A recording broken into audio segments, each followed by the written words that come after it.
Let's go. You lead the way. Where are we headed? Towards a net zero future, of course. Cleaner water, more electricity, a sustainable society. That's the destination we've set ourselves. This we know. Yes, we know exactly where we're going, but we need to get there quicker. So, let's build on the progress we've already made by working and walking together. With the right partners, tools and ideas, we'll become an unstoppable force. This we know. Right now, there are businesses who are putting technology and sustainability at the heart of everything they do.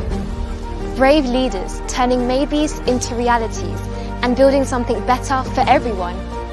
Now is the time to look to the future and reinvent ourselves today, empowering others to do the same tomorrow. Yes, we know what the future holds, and we know how to get there. So, let's take charge of the journey today.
Welcome to our school board meeting. Namaskar. Hello. Hi.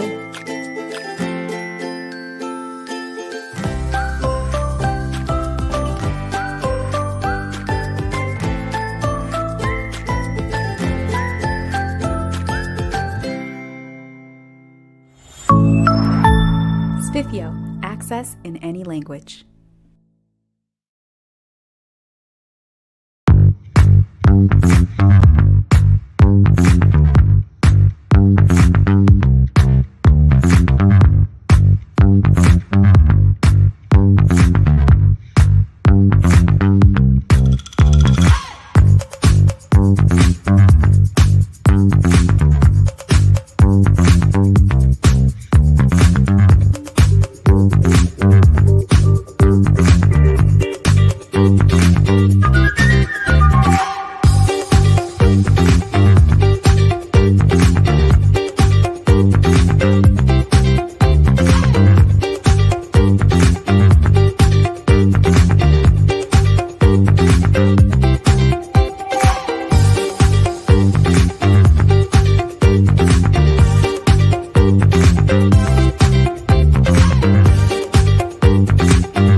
Hello, my name is Kyle Armstrong, and I am a senior here at ISADL, the International School of Zug and Luzern. Today's panel is titled How to Become a Zero Waste and Zero Carbon School. We'd like to thank the T4 organization and committee for the opportunity to share some stories of our own journey to become a zero waste and zero carbon school, a journey which, admittedly, we have not completed. You can join the discussion with the hashtag WorldEduWeek online and ask questions in the chat, which will be saved for later. We hope that sharing our story opens the door to a much broader dialogue between students and schools regarding practical steps that we can all take towards a more sustainable future. I have with me here a panel of students, teachers, and administrators from ISADL and each of whom is going to play a different role in these two projects and brings a unique perspective on the challenges we've overcome as a school and the successes we've achieved to date. I wonder if we could begin today by having a brief introduction of everyone here. Ms. Lawrence, you want to start? Yeah, hi, I'm Lindsay Lawrence, and I'm actually new on my journey at ISLL, having just started at the high school principal, but I've worked at a number of schools that have had sustainability at the heart, and so I'm looking forward to bringing some of my knowledge and also learning here at this school. Thank you, Lindsay. My name is Barry Daquan. I have the honor of serving as the director here at ISLL. It's my 6th year, and I've been impressed and honored to be working with our students and our staff on our sustainability projects during that time. Thank you. I'm Ben McKinley. I'm a grade 11 student, and I run the Zero Waste team at ISLL. My name is Christopher Koch. I am a humanities teacher here at the school. I've been here 13 years now. And I'm the faculty supervisor for the zero carbon and zero waste teams. And so I have the advantage of seeing how these evolve over longer periods of time since the students kind of come through 3 or 4 years at a time. My name is Mateo Markle. I'm a student at ISLL in grade 12. I've been here for 14 years, so I've enjoyed quite a long journey through our school. And I work on the Carbon Fund, so the sustainability initiative as well. So let's start with the Zero Waste Initiative. So Ben, like most schools, ISLL generates a lot of waste. For example, from our cafeteria, old textbooks, broken furniture, and of course, e-waste. It's really hard to eliminate every single piece of trash. So what does zero waste look like in practice at ISLL? To us here in the Zero Waste team, the zero waste idea is like a guiding concept for us. So naturally, our school can't just come in and bang, eliminate every single piece of waste we produce. That's unrealistic. But the zero waste idea functions for us as a guiding principle. So we take the projects on a little bit at a time and try and make dents in the waste production of our school. And then over time, one day, we hope to call ourselves truly zero waste. And what advice would you give to a school who is just starting out on this path? Well, becoming zero waste can seem incredibly daunting because it's a very, very complicated and convoluted journey. As you self said, when you listed all of the different types of waste we produce, it's so diverse that it's easy to get overwhelmed. So the first thing I would say to any prospective school looking for this is break the projects down. First of all, conduct a waste audit so you know what you're dealing with, you know the challenge you've got to face. And then break them down, take one bit at a time, one waste stream, one campus, one method of doing things, one philosophy, and just break it all down, complete little projects, and then gradually, if you take care of all the little things, then the projects will build up, and eventually you will hopefully become a zero waste school. And what would you say some of the biggest challenges your zero waste team has faced so far are? Our biggest challenge is one we didn't foresee. So our biggest challenge was that we had to convince the community. It's not that they didn't want to learn, it's just that making a shift like this requires a massive philosophical change in the community's mindset. And we saw this in events. The first event that we tried to make zero waste, it was International Day, which is a day where we celebrate all the diverse different cultures that we have here at ISLL, and the whole school gets involved. And we tried to make this event zero waste in 2018. Now, we probably didn't do the best job of advertising this to the school community, and that showed because we ended up having to hand sort litter and trying to separate it so we could recycle it in the end. But we learned our lessons from that, and we recently conducted an event last year, the very same one, where it went much more successfully. And you're talking about school-wide events. So who organizes and decisions and policies around zero waste? So in terms of events themselves, they're often organized by parents or leadership or the school community in general. So we participate in these in terms of, offering guidance and advice and our kind of expertise as the waste team. In terms of overall policy changes, our school is aligned from the leadership down and from the students up to become as sustainable as possible. And so the students will often come up with an idea with guidance from teachers. and then this gets escalated eventually to the leadership. And then with any luck, it'll get approved and it becomes school policy. And does it cost more to be a zero waste school? Yes and no. The upfront cost of implementing all of the infrastructure. So by infrastructure, I mean, let's say getting new bins that you can separate waste efficiently. So different bins for aluminium recycling, for whatever else. Yes, the upfront cost is more, but over time, your reduction in waste will hopefully lead to an overall reduction in your waste bill. And so you'll get charged less per bin bag, and just generally you can reuse stuff more. And so you end up having to buy in less new items. And this overall will reduce your bill in the long term. And what do you do about items that cannot be reused or recycled, for example, broken furniture? Yeah, so that's a big problem for us. Of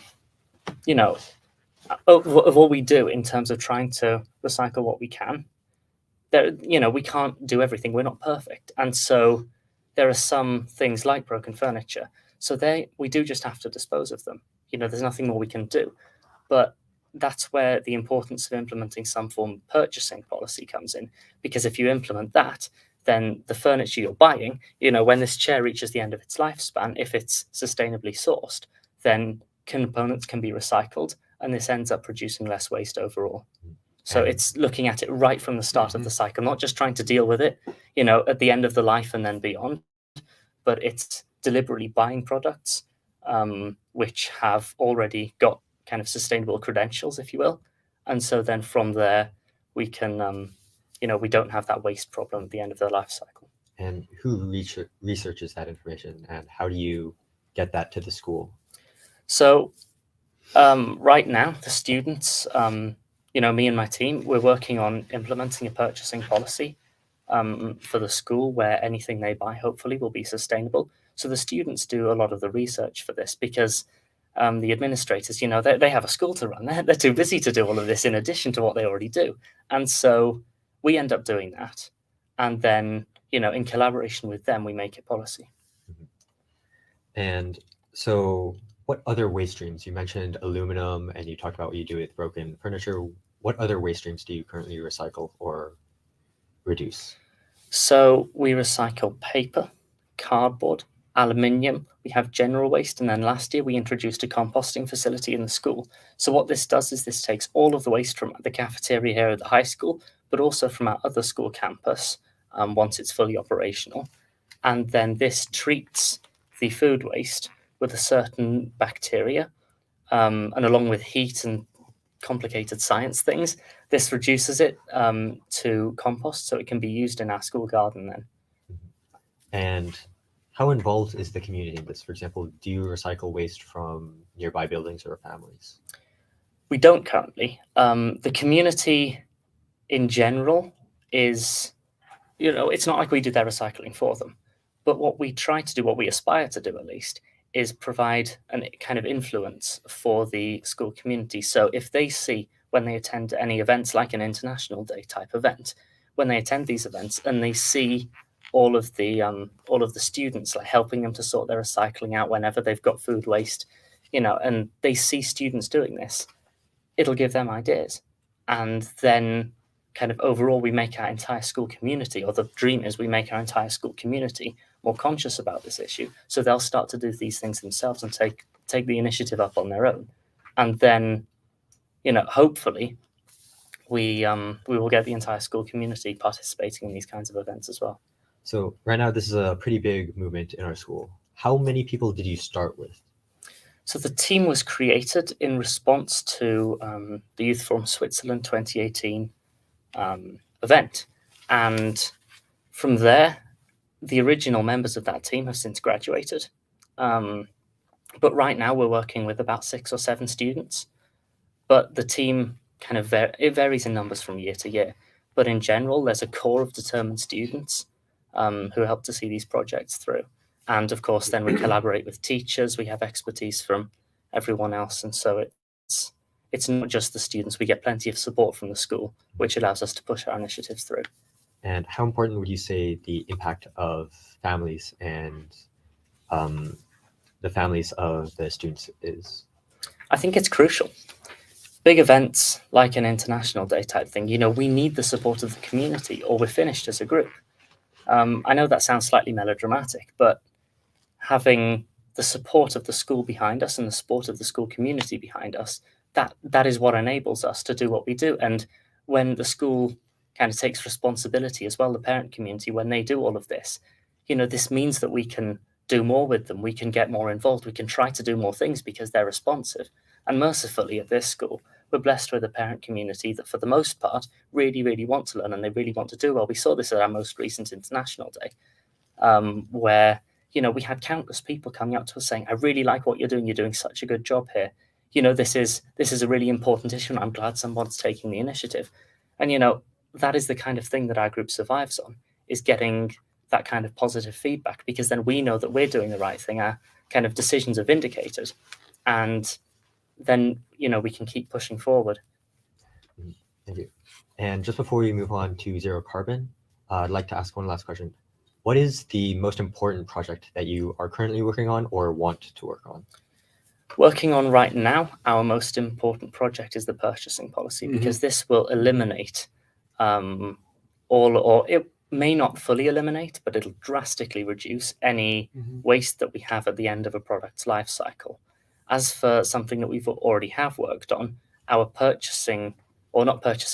our event guideline policy that we created, whereby, we kind of, it functions as an instruction manual essentially for any PA event or any school event to abide by, so that we know that they're, recycling their waste efficiently and that they're basically doing all of the right things in order to make the events as sustainable as possible. So, Mateo, like waste, carbon comes from many different sources, from electricity and hot water to heating and transportation. What are some of the methods that you and your fellow students use to begin to identify and quantify schools' sources of carbon emissions? So, tackling carbon footprint ends up becoming a really difficult challenge, because you can't pinpoint one source of carbon emissions, right? There's so many different things that are involved in the problem. So when our students first started tackling this problem, I recall when I first joined the group, we would go out and we would really think about what is burning fossil fuel and what is producing carbon emissions. Is it the buses? Is it the heating system? Is it the electricity that we're using? And we would go and we would tackle those sources. And in a sense, I remember making some kind of mind map where you would isolate the different sources and then figure out who's responsible, who do I need to go to talk to, and who can I really get a lot of information from, so that I can figure out how to tackle this problem. In terms of that was the identification stage. In terms of quantifying it, it became quite difficult, because if you want to look at it at one level, it's very easy to look at your electricity bill and see, how much electricity am I using, and what does that equate to if the source of electricity is non-renewable, in which case you'd be emitting carbon. But in terms of identification of the various sources, we wanted to go to more depth. So we ended up working with a local carbon accounting company. They're quite well known. They're called MyClimate, and we had them do a whole school audit of our carbon emissions in 2015. So we got a very detailed breakdown of where we're emitting, where we can focus on, and what we should do about that. Mm-hmm. So once you've found all the sources of carbon, it can be difficult to, because there's so many systems in a school that burn fossil fuels. How do you begin to reduce those without taking up too much cost or being too technical? Yeah, it's a very difficult problem, right? To be honest, one of the biggest challenges that we faced was actually with our school gym, because our school gym was quite new at the time, and they've got this entire heating system that we think can be changed, but the issue is that it's built in and it's gas powered. And so at the end of the day, it's not about changing everything in one go. It's about making the small steps. Everyone can do the tiny little hummingbird effect and can make a small difference in that way. So the hope is, identify what you can tackle and begin to tackle that. And over the course of many years, slowly the world's shifting, and we're looking at it optimistically in a way that we can say, well, maybe we can't directly impact the entire gym today, but one day when that gym is old and when it needs refixing, we're going to be there and we're going to make sure that it's made in a way that's proper, renewable, and without that old style gas heating. In terms of reducing the cost, it's also a question of identifying what we'd like to call here as, low-hanging fruits. What can we tackle, and how can we look at the opportunity cost of that? How can we make sure that we are spending the least money and getting the most benefit out of what the issues that we're trying to tackle? And your team also wanted to incorporate the families of students into reducing their carbon footprint as well. How have you done this, and how do you plan to do this? So we tried to build our community and kind of incorporate them in the whole offsetting deal by working on this thing that we call the ISL Carbon Fund. So we've identified various projects that we can use to offset carbon, and we're trying to engage our community in that adventure in a sense, and we're trying to get them all to sign up and spread the word about how individual families, can first of all make a difference, can reduce what they can reduce, and then what they can't reduce, like flying. Currently, flying is a very difficult thing when it comes to carbon emissions, because many people can't avoid it, especially if you're international like our school. You want to go visit your family, and however far they might be, you'd be willing to make that journey.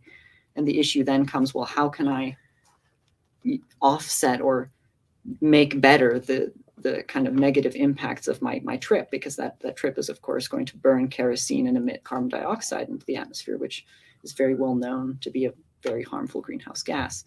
And when it comes to what you can't immediately reduce, like those necessary trips, we look at this thing that we call carbon offsetting, which is where you'll do it has a lot of opprobrium associated with it, because the idea is you're doing one good to ameliorate another evil.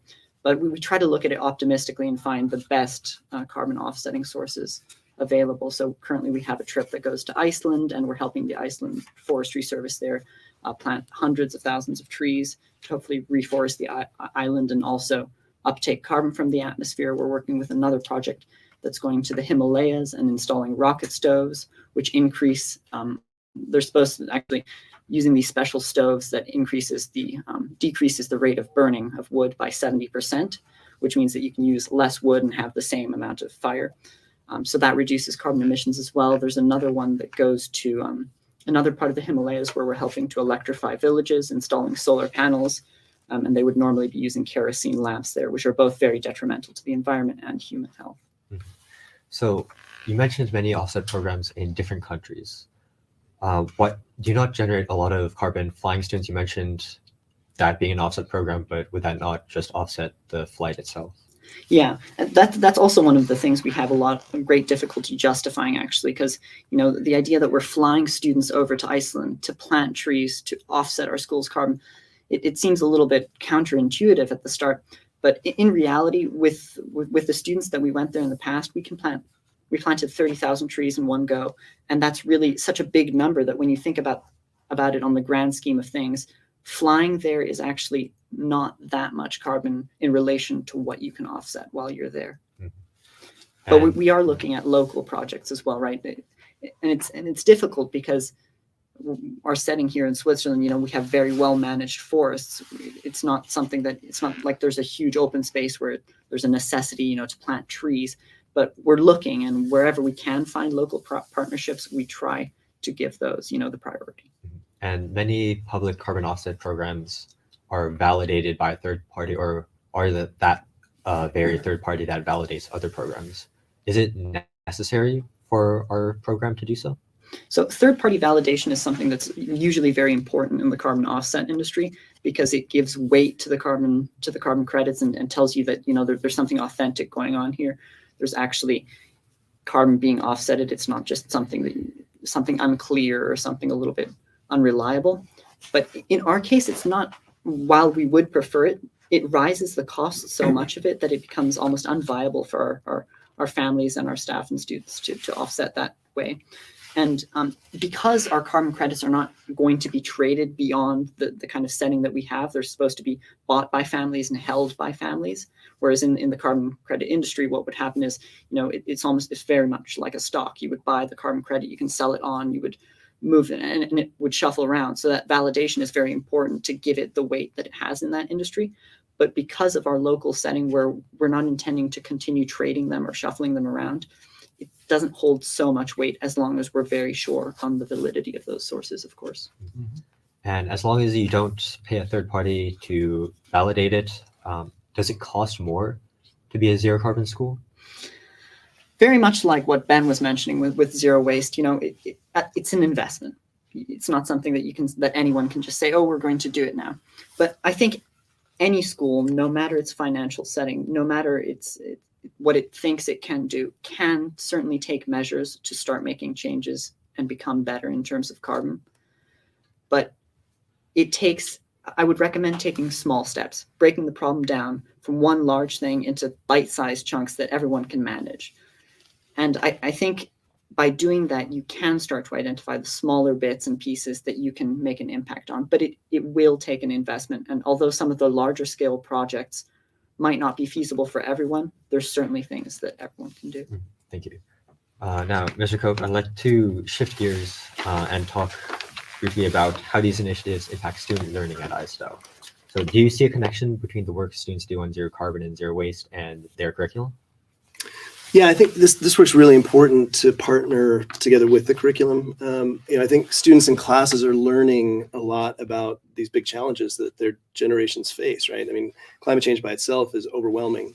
And I, as a geography teacher and humanities teacher, I see that these, as we're watching documentaries about the destruction of the Amazon and, the worries about sea levels rising, all these things, it can create a real anxiety, a sense of doom and gloom about the future for a lot of our students.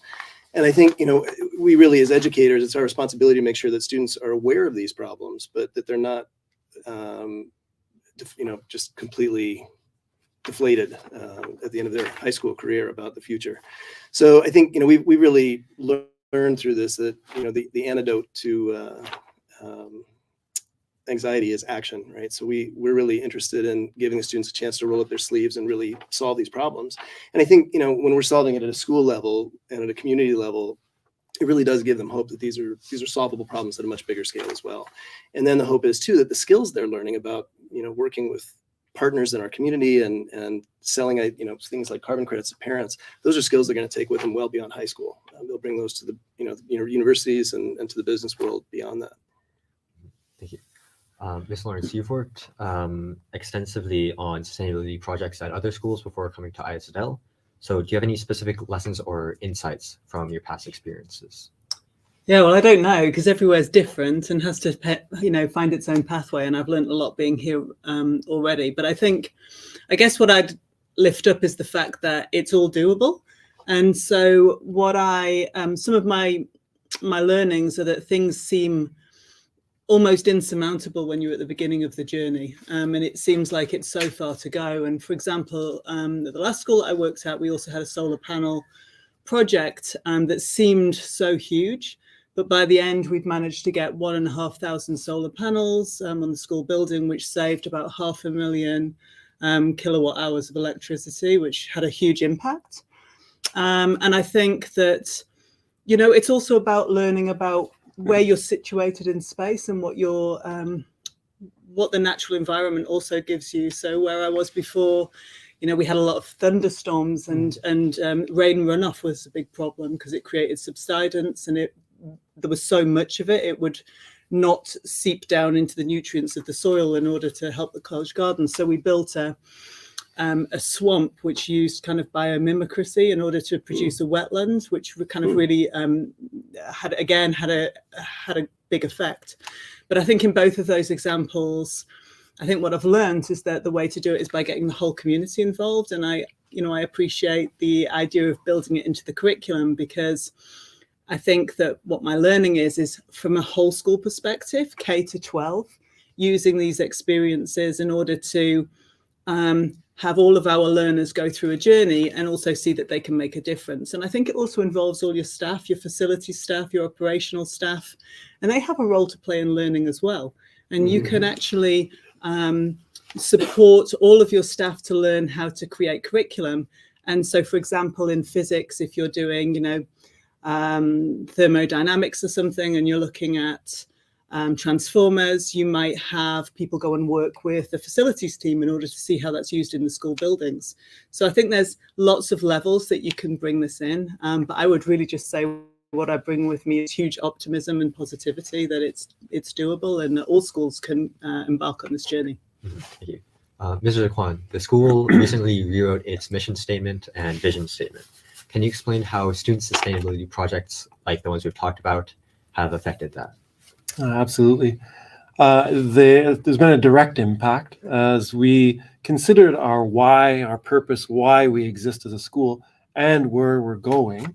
We really looked at everything that was going on in the school, and so the process landed within our community, and it took several months and the end of the first phase where we had all community members, parents, students, staff members contributing to what makes our school special, what is our purpose, what has been going on, and different initiatives around the campus. And what emerged from that was many facets, including the sustainability focus. And that transferred into a mission statement that includes the following. We are a community of learners. And Ben, you talked about that, where the parents are anxious to learn. So it's not just about students, it's about staff, it's about the parents, it's everyone in our community on this learning journey. And to what end? We're a community of learners committed to making the world, or our corner of it, a better, kinder place. And so there's a direct influence from the work of the students, and I'm really grateful for that. So that really drove our why and our purpose and why we exist here. So that has in turn served us well going forward to provide a framework and a guide. Now that encompasses the entire community. Then we moved into our vision, and the students really pushed us out of our comfort zone in a positive way. And our vision is something that's difficult for us to achieve, but that's what we strive for every day. Our vision speaks to helping every student turn their learning into action. With all this learning, that's great, but if we don't do anything with it, it's a lost opportunity. So helping every student turn learning into action and helping every student achieve more and stretch themselves more than they thought possible in that process. So the sustainability work at the school was one of the key factors that has enabled us to create this mission and vision, which has in turn now provided us with really clear direction on how we allocate resources and time and how we can best support our students and our staff and our community to achieve those goals. Thank you. At this point in the discussion, we'd like to open up to members of the audience for their questions. A bit ago, Ms. Jarvis has passed me a sheet with some of the questions that have been asked. So this is for everyone on the panel. So the first one is, what challenges have you overcome to get these projects done? Mateo or I can take this one. Ben, Fire as away. well. In terms of challenges, I think the interesting thing from the carbon perspective, at least, was really to notice that it wasn't a financial challenge. It's fascinating to us to think about that, because originally we thought we were going to go in, build this carbon fund, and then the biggest challenge would be finances. And really, what we've discovered is it's been so much more than that. It's really been a question of less the financing and more how we can finance the project, sure, but build the community as we do it and get everyone involved in a way so that we have students going home and telling their families about this carbon fund and how positive it is and how much impact we can actually make with that setup.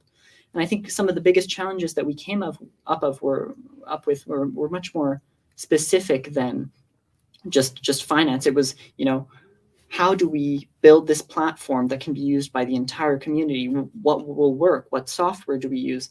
And then when we started looking into that kind of thing, it was, how can students access this data? Because we had a lot of data privacy issues actually where students are theoretically not allowed to access data from parents. So we're currently still working around that, and we hope to launch our carbon fund in January. And so we've talked a lot about how the students and parents have benefited and enjoyed this process.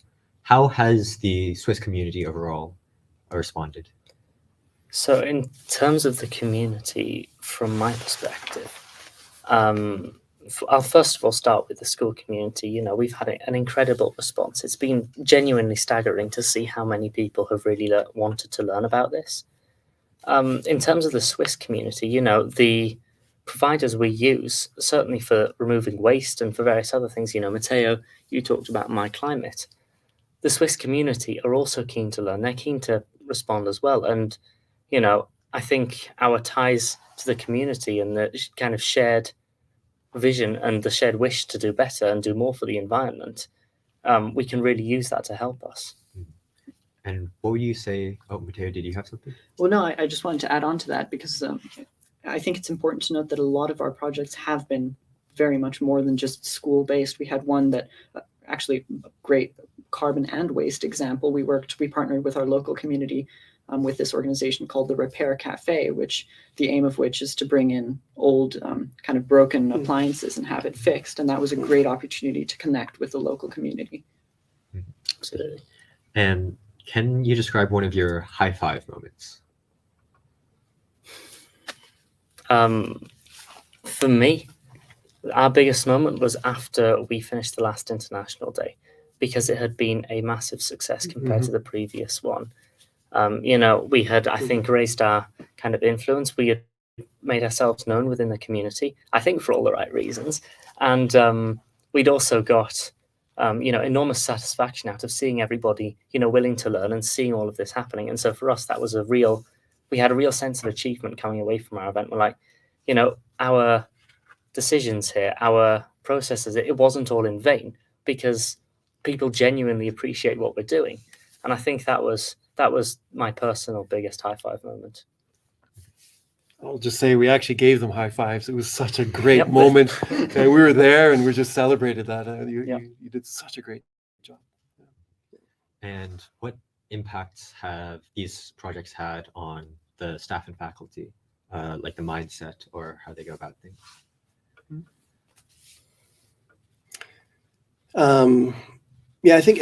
I guess one area I would talk about, we do have a service program at the school, and all of the students and staff are participating in those programs. And I think, to Lindsay's point, that integrating this stuff with the curriculum is becoming a real focus point for all of the staff and even non-teaching staff at the school as well, to just really begin removing some of the boundaries between curriculum and the service work that we do as a school. So I think it's really just it's a cultural shift that we've been seeing evolve over years, and I think it's turning the school into a completely different place than it was when I arrived here. And I would emphasize that when we say school, it's kindergarten through grade 12. Yeah. And we're seeing that the different divisions are inspiring the other divisions in different ways. So for example, our outdoor learning program in the primary school has been amplified now, the importance of it to connect with nature, to understand the cycles based on, in part, from the work here, but vice versa. You've been inspired by the work of the primary school. So we're learning together. Thank you. Now I would like to thank the audience for sharing your engaging questions. Before we wrap up, the T4 organization has asked us to summarize 5 steps that your school can take to begin your own zero carbon and zero waste journey. These 5 steps will be published on the T4 website after this presentation. And Ms. Koch, would you be willing to share those steps with our audience? I would. We're going to make this a group conversation. This was actually kind of an interesting discussion for us to think about what we'd recommend to some other schools. So I'm going to list the 5 steps, but then ask the panel to kind of jump in. We decided the first and most important thing is that students begin with doing some research, right? They need to understand the problem that they want to solve. And a big part of that is to help establish the targets that they want to go for and be able to prioritize them, but also to establish some baselines for where they are now so that they can measure success against those things later, right? So when it comes to carbon or waste, we need to know where we're starting from. So that would be our first step. And I'd see from you guys what you thought that looked like at our school. So for waste, our kind of baseline would be conducting some form of audit where you get an external company in, or you do it in-house, where you know exactly how much waste you produce of each different type. And then once you have that baseline, you can't effectively fight a challenge without knowing all of its nuances. And so once you get that audit, you have an understanding of exactly what you're up against and exactly what you have to overcome. What does a waste audit look like, Ben? In terms of a school this size, looking in terms of maybe kilograms or tons of waste per year, of all the different, different types of waste, if you will. So any form of recycling, what do you recycle? Can you do more? Well, how do you do it? Exactly. How do you do a waste audit? Well, you can hire an external company, or you can attempt to do it in-house. So you can, not exactly count up the rubbish bags, but if you work out a type of average, let's say on a weekly basis, and you extrapolate the data to fit the whole year. Okay. You want to throw in? Yeah. Well, in terms of carbon, I think it's quite important to say that, while our school decided to opt for this professional audit, it's really not as important as what it might sound like, because in-house audits, like what Ben is describing, can be very positive as well. I think, it's one thing to say we're going to get this whole company and have a really detailed breakdown, but at the end of the day, it's very easy to look at your electricity meter and see how much electricity you're consuming, and then by calling up your local utility company, you can figure out whether that power is hydroelectric, solar, is it renewable, or is it coal or gasoline. And then when it comes to gas as well, it's not difficult to look at your school's utility bill and see how many cubic meters of gas you're using. Okay, our second step was to create an internal support structure for these student teams that are organizing this together. And I know we're running short of time. Barry, do you want to just talk quickly about the importance of that team at our school? That was one of my biggest learnings, and we discovered that we were getting in the way of what the kids were trying to accomplish, the students were trying to accomplish here. The structures, how we communicate, the processes, the timelines that work for us as adults in schools didn't necessarily work well for students. They work under different timelines. They need different structures and policies. So we had to adjust, and we learned from the students, and we did adjust, and we're still on a journey to better support them, but it has been a good collaboration on how to be better. Okay. And our third step, I think, is fairly obvious. Once we've got those baselines and we have the internal structure to support them, we want to make sure that we're dividing the students into little project teams. Each of those teams then focusing on a very specific small piece, like Mateo was talking about chunking. Ben was saying the same thing. You chunk it into small projects. The fourth step, I'll just read these just for the sake of time. The fourth step we decided is making sure you're communicating really clearly and frequently with your whole school community. As these guys were pointing out, that support is what drives the whole thing. And so without that community engagement, these projects can become bogged down. So communicate regularly and extensively with the community. And then the last one, super important, just take time to celebrate your successes. And that can be one of the hardest ones because everybody's so busy trying to get things done. It can be difficult to stop and celebrate, but that's really important.